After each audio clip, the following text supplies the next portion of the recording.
Jeshi la Polisi Kanda Maalum ya Dar es Salaam linapenda kutoa taarifa kuwa leo tarehe 17 mwezi wa 3 mwaka 2025 majira ya saa 1:20 asubuhi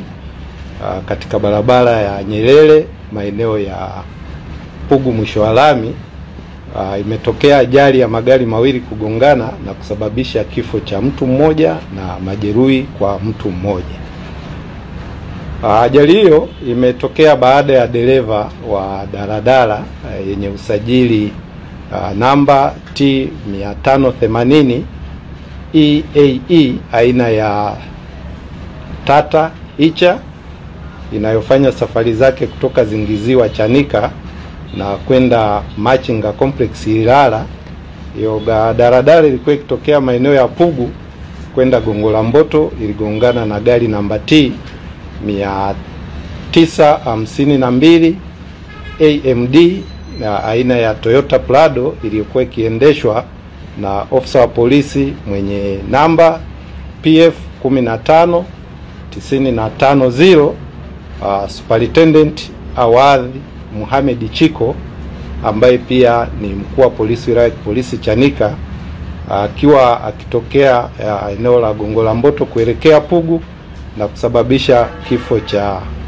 ofisa huyo hapo hapo. Lakini pia ajali hiyo imesababisha majeruhi kwa WP namba 5616 Koprozbeda Ramadhani Sadala ambaye pia ni mfanyakazi wa polisi katika kituo cha polisi cha Chanika, aliyekuwa abiria kwenye gari namba T 552 AMD ambaye abiria huyu amevunjika mkono wa kushoto. Chanzo cha ajali hiyo ni baada ya dereva wa daladala kuyapita magari yaliyokuwa mbele yake bila kuchukua tahadhari